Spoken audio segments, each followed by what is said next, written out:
All right, so today we're going to dive into the story of Kyle Williams, a verified seven-figure day trader. But look, this is not your typical how-to-get-rich-quick thing. Not at all. We're going to go deep into the mindset, the psychology, and frankly, the raw resilience it takes to perform at the absolute highest levels. His journey is basically a playbook for how to handle pressure, and that's something that applies way beyond just trading. So, let's start with this quote from Kyle. "I've never blown an account to zero." I mean, wow, for any trader out there, blowing up an account is kind of like a rite of passage, right? It's almost expected. So to hear a multimillionaire trader say he's never done it, that definitely makes you sit up and listen. But then he throws in this little word at the end, technically. And that's where the story gets interesting. Because while he technically didn't hit zero, he came so close. We're talking about one single, absolutely brutal trade where he got a margin call from his broker, and poof, 85% of his six-figure account just gone. The only reason it wasn't 100% was because his broker stepped in and forced him out. So this idea of the invincible trader? Yeah, it's a total myth. So that really begs the question, right? If even the best of the best can get it so catastrophically wrong, then what's the actual secret sauce? What really separates them from the pack? It's clearly not about being perfect. As we're about to see, it's about something way more powerful. To understand that, we gotta go back to the beginning. See, before he was a professional with the process, he was basically a gambler. His early days in the market were less about strategy and more about just hoping for the best. Just take a look at these numbers. He kicks things off in June 2016 with $6,000, and for the next half a year, he himself says he was just throwing darts at a board, just guessing. And the result? By February 2017, that $6,000 is down to about $1,700. Yikes. I mean, he was on the fast track to zero, for real.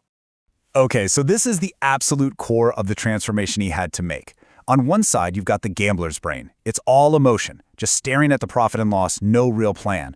On the other side, you have the professional's mindset, which is all about finding and exploiting an edge, a repeatable pattern, a process you can trust, something backed by data. He had to cross that bridge to survive.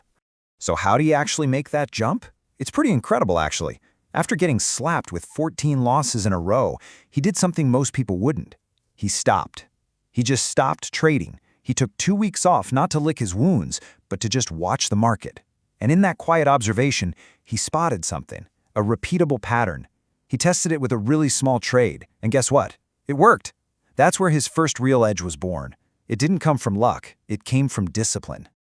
All right, so finding that first little edge is one thing, but turning that into a seven-figure income, that's a whole different beast. And let me tell you, this part is almost 100% a mental game. It's about learning how to handle bigger and bigger numbers without freaking out. Kyle has this great quote. He says, once you have a process that works, it's just about adding a zero to your size. It sounds so simple, right?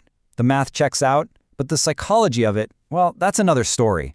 I mean, think about it. The feeling of losing $1,000 is completely different than the feeling of losing $10,000, even if the trade setup is exactly the same. So how did he get over that huge mental hurdle? Well, he didn't just cannonball into the deep end. He used this really smart, slow, incremental method. Let's say his average risk was $9,000 on a trade. His goal for the entire next month would be to just nudge that up to $10,000. That's it. He'd stay there long enough for it to feel normal, for it to become the new baseline. It's a slow burn, but it's how you build real psychological resilience to handle bigger size. But discipline isn't foolproof. No matter how good your process is, there are moments when it can all just crumble. And for Kyle, that moment was about as bad as it gets. This is the real climax of his story and probably the most important lesson. Yeah, $390,000 negative in one day on one stock. This wasn't death by 1,000 cuts. This was one massive, catastrophic blow-up that spiraled completely out of control.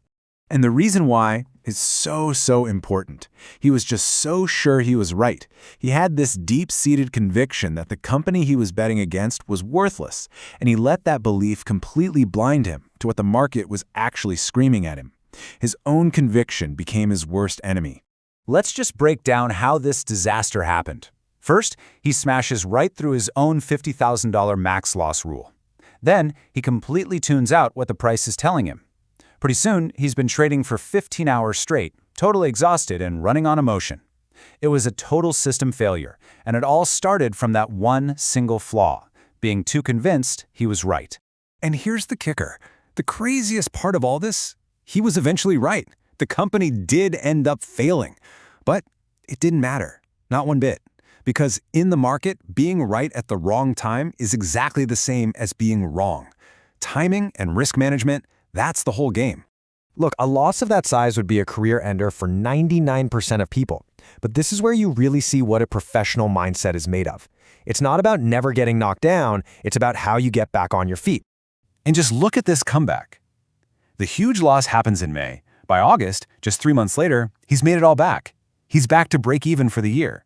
And then he goes on to have such a monster fourth quarter that this devastating career-threatening loss ends up looking like a tiny little blip on his annual chart. That's the power of a process you can trust. And that right there is the key takeaway of this whole story. True success, the kind that lasts, isn't about having a perfect record. That's a fantasy. It's about having a rock-solid process for when things go wrong, because they will go wrong. It's about resilience, not infallibility. So how does he maintain that discipline, especially after a big loss? He uses this really cool mental trick, something psychologists call the observer self. He literally pictures himself standing behind his own chair, watching himself trade and asking questions like, "Hey, how are you feeling? Are you trading out of anger right now?" It's a simple but incredibly powerful way to pull yourself out of the emotional heat of the moment. There's this legendary quote from the trader Ed Sikota, and it's perfect here. People get what they want out of the market. It kind of forces you to look in the mirror and be really honest with yourself. Are you showing up for the drama, the thrill of the gamble, or are you there to execute a plan? Because when you boil it all down, Kyle's entire journey is about this one fundamental choice. He started as a gambler looking for a thrill, and he almost lost everything. He only found lasting success when he became a professional obsessed with his process. So the real question to leave you with is, what are you really here for?